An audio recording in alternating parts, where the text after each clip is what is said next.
Hello there guys, Daniel Childs back here again. Chelsea 2, Servette 0 in the first leg of the Europa Conference League Play-Off. Of course, this review is coming a little bit later. I was at the game last night. It was a late one, so I wanted to get my review out today and give you my thoughts. Positive. We won 2-0. Great to see Nkunku score his first goal at the bridge, do the classic balloon celebration, and Madueke too of a really nice finish.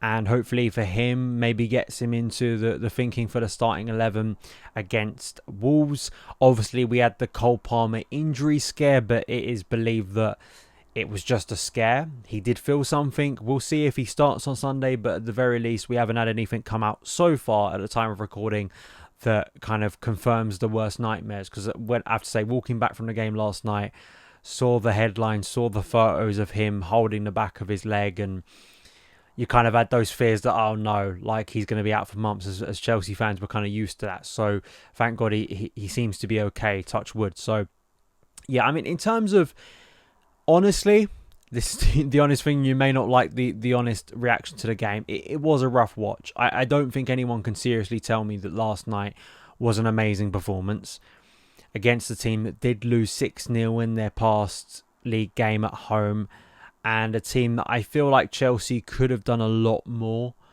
It wasn't exactly the overwhelming dominant display that Chelsea, I think, needed it to be. It doesn't mean you walk away from the game with overwhelming confidence that the team is starting to click a little bit. And I think that Servette walk away from it feeling actually a little bit hard done by. That if the same game plays out again next week, it could be an uncomfortable time for Chelsea away from home. Jorgensen, actually, I think overall, someone asked me who's your man in the match, and I was like, I think it's Jorgensen. And to be honest, that's good for Jorgensen. He was tested late on and he made some important saves, and hopefully in the context of the tie, we'll look back at those and go, yeah, that kind of stopped a potential disaster. But you don't really want Jorgensen, you don't really want your goalkeeper at home against Servette to be your man of the match. I wanted to look at this game and feel like Chelsea were really going out there and putting them to the sword. You know, that wasn't really the case. It kind of felt like Chelsea had good starts at both halves, but then kind of felt like Servette realised that they were playing Chelsea the name at Stamford Bridge, but the team in front of them wasn't exactly the greatest Chelsea team, and they were able to find ways to break us down, and that is concerning. There were many times where it felt like players, again, communication-wise, were going at each other. Sloppy passes, wayward passes. I don't think certain players like Keane and Dewsbury Hall asserted themselves very well. McCallum Mudryk had a really difficult and wayward night. It was just a really rough watch. I think that's kind of the way I assess it. And I think that's a real shame, because I think the crowd turned up. It kind of felt to me like a different crowd, not your kind of standard Premier League crowd that wanted to turn up and see Chelsea put on the show. And they didn't really get that. They got two nice moments. They got nice little glimpses and flashes, but nothing ever coming close to what you deem the sort of performance I think Maresca would have wanted. It could have been free. Mark Guiu absolutely should have put that goal away and that chance away, and that would have been a huge moment for him. He presses well. I like the way Vega goes into challenges. He likes a sliding challenge, and I like that about him. And in terms of Chelsea all round, it still feels to me like, of course, the team are trying to figure out this system under Maresca. It feels a little bit like we have the facade of a team controlling the game, where we'll have spells where we're kind of nicely, neatly passing it around, but it doesn't take a lot still for a team to find looks at our goal. Most of the time that's because of a sloppy pass, but also just the sense that, again, it's the facade of control. It isn't really dominance, I would say. It doesn't feel like Chelsea, especially last night against a weaker opposition, were doing enough. You know, you can make the argument, obviously, against Man City. They're the champions of England. They've recently won the Champions League. They're Pep Guardiola's team. Of course, you can't expect to dominate Man City. But then you come up against a team where you probably are expected to dominate a lot more, and I didn't feel that conviction for large periods of the game.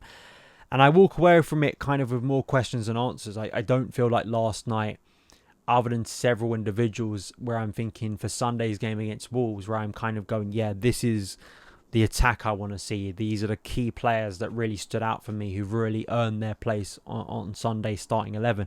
I think in a sense, you're kind of, in a lot of areas, you're kind of going back to what started on Sunday.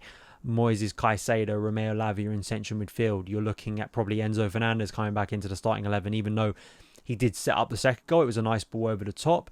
We'll talk about that a little bit more. But in terms of that midfield, Dewsbury Hall did very little to impress. Nkunku, for me, just as a general point, I think one of the big things that Maresca is going to have to do very quickly for me is assess getting Palmer and Nkunku in the same team in areas where they're going to impact things most. And then I think you work from there. I think those are two vital players to the way Chelsea are going to break down and hurt opposition. I think it's your responsibility to get both talented players, impactful players in a starting 11. I think to most people, instinctively, you think Palmer kind of inside right, Nkunku as a 10 kind of shadow striker. We'll see if that works out. But to me, that kind of naturally feels like that. And then I think you then go from there. I think it's about finding the best places for those two players, because they feel like integral parts of Chelsea's attack that unfortunately we didn't have the luxury of using for most of last season. Maresca so far can. So whether Joao Felix plays a big role on the left side of Chelsea's attack, whether that is where Pedro Neto finds himself. Noni Madueke, I would like to see get more minutes. I don't think he obviously took his goal really well, and it's a really nice run and really a great finish with conviction from a actually quite tight angle. He finished it with ruthlessness, and the penalty was finished with ruthlessness. It kind of conflicted with the overall performance that was quite shoddy. So that attack still needs to be configured, I think, in a way in the upcoming weeks. And the defence too, I think Levi Colwell and Wesley Fofana for me will be the two centre-backs. I'll be going back to, I think they performed well against Man City. And then I suspect that Marco Cucurella will play at left-back, and probably Malo Gusto will play at right-back, because of course Reece James is not ready yet. And to be honest, Malo Gusto could have actually gifted Servette a goal. He gave away a really cheap pass after coming off the bench in the second half. So yeah, it wasn't amazing. I think for Jorgensen, obviously good for him to keep a clean sheet, good for the defence to keep a clean sheet, but the tie is not exactly done. And we move on to Sunday against Wolves. The other thing I do want to talk about as well, because I think this may just become a consistent theme if Chelsea don't start winning games convincingly, is I saw reaction to the boos that were heard at the halftime whistle, and people going at fans again for being negative.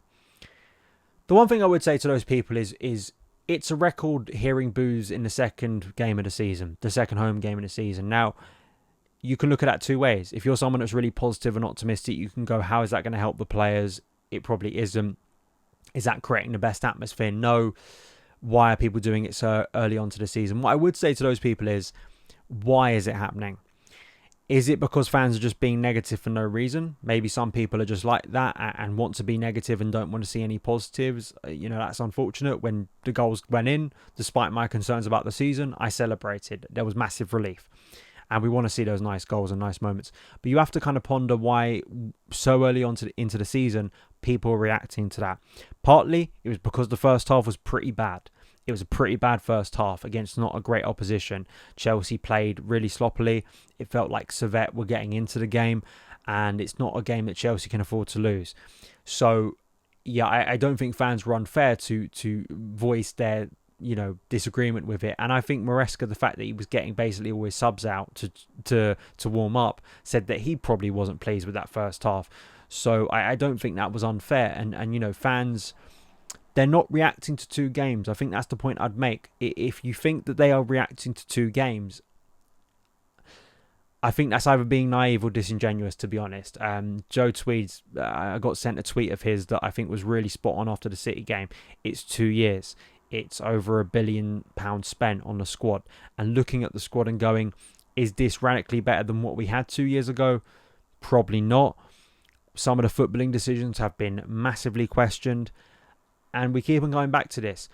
If Chelsea start winning games consistently, those boos won't happen. I'd be pretty amazed if they do continue to happen. And then maybe I'd be on the other side of the argument. If Chelsea start winning games convincingly, not even winning games convincingly, if there's a sense that Chelsea are playing an exciting brand of football and you can actually see connections being made, and we're putting teams away that we should be putting away, and when we come up against bigger and probably better opposition, we're giving them a good game, and the crowd are engaged by that.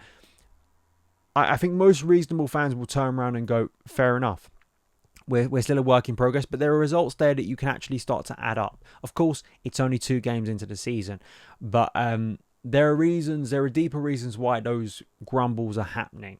And it's also about a style of play that I think people have deep concerns about culturally, just not really meshing with Chelsea. So that is on Enzo Maresca as a coach. That's on the players. Sure, they need support from the crowd, but it is a two-way relationship. And if good football isn't coming, if bad performances are consistent, fans, I think, have a right who pay their money to express that opinion. And I don't think they should just, if you're just going to smear all of them and call them idiots, and Chelsea don't continue to win and things get worse, I don't think things are going to turn out very well this season. If they do turn out well, I think we will be in a better environment. So it's weird saying that at the end of a 2-0 game. But I just want to point that out there, because I think that it wasn't exactly... I've seen some analysis of the game from people who were there as well that tried to make out like last night's atmosphere. Of course, boos at half-time make it seem like it worse than it probably is, but made it seem like it was the most abject atmosphere ever. I've been going to the Bridge all my life. It was not an abject atmosphere. It was no worse than standard games I've been to for years. I could pick out maybe even worse atmospheres at a time when Mourinho was there, like in 14-15. So atmosphere at Stamford Bridge has been a long-term issue and conversation. It hasn't just sprung up in the last 2 weeks. So there we go. Servette 2-0. We wait for next week. It's a cushion. Let's hope Chelsea can see it off next week and we can get firmly into the Europa Conference League. I'm happy for Nkunku, happy for Madueke, clean sheet for Jorgensen. Let's see if he starts the next game and that's all. So those are my thoughts. Let me know yours and I'll see you again very soon. All the best.